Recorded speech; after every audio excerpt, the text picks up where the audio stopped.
ഞാന് വീട്ടിലെ ആവശ്യത്തിന് അപ്പൊ അമ്മ പറഞ്ഞു എന്നോട് പച്ചക്കറി തൈ വേണം പറഞ്ഞു. അപ്പൊ ഞാൻ എന്ത് ചെയ്തു, വലപ്പാട് ഒരു വീട്ടിൽ കടയിൽ വന്നു, ചന്തപ്പിടി കടയിൽ വന്നു. അപ്പൊ നോക്കിയപ്പോ എല്ലാ സാധനങ്ങളും ഉണ്ട് വലപ്പാട്. വേറെ വലപ്പാട് ചന്തപ്പിടിയിലുണ്ടാ, നമ്മുടെ ചന്തപ്പിടിയുടെ ഉള്ളിൽ എല്ലാവർക്കും അറിയാം, എന്നാലും ഞാൻ വെറുതെ പറഞ്ഞു. അപ്പൊ ഇവിടെ നോക്കിയ കണ്ട മിളക് തൈ എല്ലാ സാധനങ്ങളും ഉണ്ട്. അപ്പൊ ഞാൻ ഇവിടെ ചേച്ചിയോട് ചോദിക്കുന്ന കാര്യങ്ങൾ. അപ്പൊ ചേച്ചി ഇവിടെ എന്തൊക്കെ ഉണ്ട് സാധനങ്ങൾ? പച്ചക്കറി തൈകളുണ്ട്, ചെണ്ടുമല്ലി തൈകളുണ്ട്, പിന്നെ വളങ്ങളുണ്ട്, വളം മരുന്നുകളുണ്ട്, പുഴുവിനടിക്കുന്ന, പ്രത്യേകിച്ച് ഇപ്പൊ മഴക്കാലായ കാരണം പുഴുവിനടിക്കുന്ന മരുന്നുകളുണ്ട്. പിന്നെ ചാക്ക് വളങ്ങൾ കൊടുക്കാനുണ്ട്, ചാക്ക് വളങ്ങളുണ്ട്.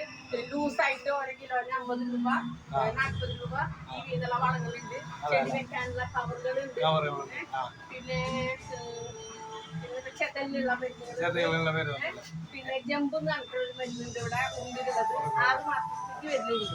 അങ്ങനത്തെ ഒരു മരുന്നുണ്ട്. ചെടിച്ചട്ടികളുണ്ട്. പിന്നെ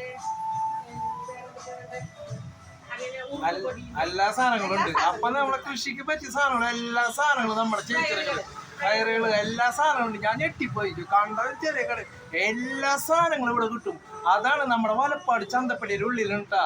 അപ്പൊ എല്ലാരും വന്നിട്ട് ഇവിടെ വന്ന് സാധനങ്ങളൊക്കെ വാങ്ങാം. ഒന്ന് വന്ന് മടങ്ങി പോകേണ്ട ആവശ്യമില്ല. ഇന്ന് മടങ്ങിപ്പോയാലോ ചേച്ചി ചോദിക്കുക എന്തിട്ട് വേണ്ടത്, നാളെ വേണേ പറഞ്ഞ മറ്റന്നാൾ വരുമ്പോ സാധനം എത്തിക്കും ആ ചേച്ചി, അതെനിക്ക് മനസ്സിലായി. അപ്പൊ നിങ്ങളെല്ലാരും ഈ കടയിൽ വന്നിട്ട് വാങ്ങാം. ഒന്ന് വന്ന് നോക്കിട്ട എല്ലാരും.